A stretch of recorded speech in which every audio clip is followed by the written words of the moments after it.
Candace Temple, Communications Director for the City of Palm Beach Gardens, and we're here to discuss another Art in Public Places feature. Today we'll be talking with Matthew Placzek, who is the sculptor behind Emerge that was just dedicated at the Burns Road Community Center. Hi Matthew, welcome. Good morning. Good morning. So we've just had this beautiful dedication for your sculpture Emerge. We're so excited to talk with you about it today. Can you just tell us a little bit about your background and what drew you to sculpture as a medium? Thank you for having me today. I started sculpting when I was 14 years old. When I started sculpting wildfowl, started with a duck. Oh. And actually I sold my first duck sculpture for $20. Oh. And from there, neighbors and friends would start purchasing my pieces, and I was just immediately drawn to sculpture. And that's something that I wanted to do. And as I developed my process and developed working with different materials, I realized that I wanted this to be my career. And when you did that first sculpture, what materials were you working with? That was out of wood. Out of wood, okay. You mentioned earlier that you hail from Nebraska. Yes. Did that have a little to do with inspiration for your pieces when you were younger? Well, there's a lot of nature in Nebraska, and my family was drawn to nature. My brothers would go out and photograph nature, and they were duck hunters. But I would tag along and then photograph all the species that I wanted to make. Okay. And that's how it all kind of started and developed into going to competitions with my wood sculptures, and eventually working with galleries down in southwestern Florida and Hawaii and Scottsdale. And then that's kind of how the career was born.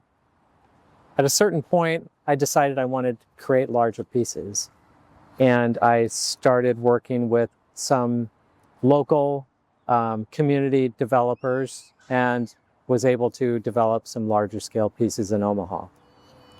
So what would you say tends to inspire your work in general? We talked about nature. Is it always drawn from nature? Do you feel like nature inspires you? I would say nature is a big part of it, but it doesn't have to be something that's as literal as a tree or a bird. It can be something that evokes nature and shows movement and color and rhythm. And that's what I'm really drawn to. I think we definitely see the movement in this piece. Let's talk a little bit about art in public places. How did you find out about this opportunity, and how did you settle on an approach for Burns Road Community Center? So I have a friend down here, Linda Oliver, and she is an art consultant, and she forwarded the RFQ for art in public places. Okay. And thought maybe I would be interested in this opportunity. And of course, I looked at the opportunity and loved this, where it would potentially go and live, and that it would be a community center. And that's how I was really drawn to this piece. Can you walk us through your typical process? We talked about, wood carvings of waterfowl. This is quite different. These are very different materials. Walk us through the process for creating this piece, Emerge. So for the past 25 years, I've been creating larger scale pieces. And many of them can be abstract in nature. Many of them are contemporary. Some of them can be representational. When I first start with a project, I take a look at the site and where it's going and how it's going to be viewed. And something like this, I wanted this to be viewed 360 degrees, where there's not really a front or back, but it's something to be experienced in all directions. So once I visit the site, then I develop a sketch and a conceptual model.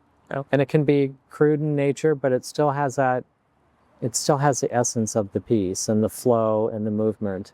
from there, we take and start making renderings and computer models. Okay. Everything's on the computer now. Uh-huh. And we're lucky enough to have at the studio a three-dimensional artist who can help me work in the 3D so we can see all the way around the piece, so there are no questions once we start enlarging the piece. From there, I have a structural engineer review everything, and he and I work hand in hand to make sure it can withstand hurricane forces. Yes. As down here. Yes. And then we start the mechanical drawing process and eventually fabrication. And the fabrication is cutting of the metal and the twisting and forming and welding of the piece. And then lastly, polishing everything. So this has polished edges that kind of take your eye throughout the piece. And the middle has colored polycarbonate panels that I hand color in the studio, and then we place those in the piece as the final step, and then package it and deliver it to the site, and then I install it. So you are not just artist, but project manager. And keeping every step of the way, staying true to your vision that you set out, to achieve from the start. So seems like it would be a challenging thing to do. So you learn how to be, as an artist of larger scale pieces, you really learn how to be a project manager, because it's all about the schedule and getting the piece on time. A lot of these buildings are built and they have a schedule, and I want to keep to that. Right. So you mentioned that you have this 3D process. There are a lot of computers involved. Tell us a little about how your process for creating art has had to change over the years, starting from very kind of crude materials to very technical materials. So it depends on the work, and it also depends on the piece of sculpture. But when I first started, it was all about creating a model, which we still will do, but it's all about creating, some type of crude model, and then taking that and trying to manually transfer it to drawings, and then take those drawings and manually transfer that to start the fabrication process. And this, with the aid of computers, it can aid the process, but it also somehow, it kind of dilutes it a little bit. So I am very cognizant about how that is done, and really want to stay on top of that process and make sure everything is true to my original vision. You still have to have that artist's eye in the process. So the computers are not doing the design work per se. They are just taking your vision and bringing it to life to be able to build it to this scale. Yes. So the artist it's just another tool in our tool belt. A computer design would be. We still have my creativity overseeing this entire process. And that's the beauty of art, is that with this and every other piece that I work on, it's a human interaction. It's someone actually welding it, and we're grinding it and actually creating this piece. And I'm out there painting it, and it's a team of people putting this thing together and all working together to form a piece of art. Let's talk about Emerge in particular. Can you tell me about the title of the piece? So the title Emerge is all about movement and evolution and flow, and the movement of the stainless steel, and the connection to the community and how people can relate to that. And that's something that I really wanted to translate to this sculpture in particular. Was there anything different about the process for Emerge that you experienced as opposed to your processes on previous pieces? So each piece has its own challenges. Okay. And each piece is rewarding in its own way. The challenge with this piece is that, as you can see, there's not one place to, when it came to installation, we had this metal cage around it, and there's not one place to pick it. Okay. You know, like the top of a sculpture, you can just pick from the top of the piece. So we had our own challenges as far as taking and where to actually attach the straps, and then have the crane To put be the piece able in to place. hoist it without damaging it, or it certainly wasn't designed to hang and support the weight from the tops. I'm sure it's always, a mixture of excitement and maybe a little trepidation. Yeah, exactly. And there are a lot of there's some nerves because it's always a new site, and you don't know what that site's going to bring, or the weather, or Right. just there are so many different elements. And it's, as a project manager and artist, you do your best to bring everyone together and just stay calm and install the piece. How many months did it take, by the way, from the design process to installation? It took 14 months. Oh, wow. Yeah, with the entire process. So there's a lot hanging on the installation, because you have over a year invested in creating this piece. So you definitely want things to go well on the final stage. Yes.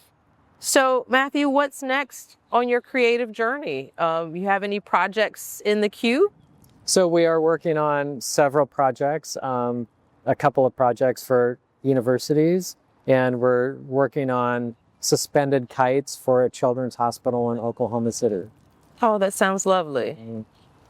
Here in Palm Beach Gardens, we have a big commitment to art in public places. As you drive around the city, you see all different kinds of styles and medium of art designs. How do you feel about art in public places and its significance to community? I think it's a fabulous program. I wish every city did this. You can tell when you drive into the city that it's welcoming, and they welcome artists, and they appreciate art, and it beautifies the city. And I congratulate everyone that's a part of this process. I love that sentiment. We're certainly proud of it in Palm Beach Gardens. Our residents embrace it, and it is really nice to see that the arts are still important. How fortunate for the young ones who are going to grow up walking into this building with their family and grow up looking at this beautiful piece at the entrance of Burns Road Community Center. We consider Burns Road Community Center the heart of our community. And now it's just been brought to life with this lovely, lovely art. Thank you, and thank you for allowing me to be a part of your wonderful city.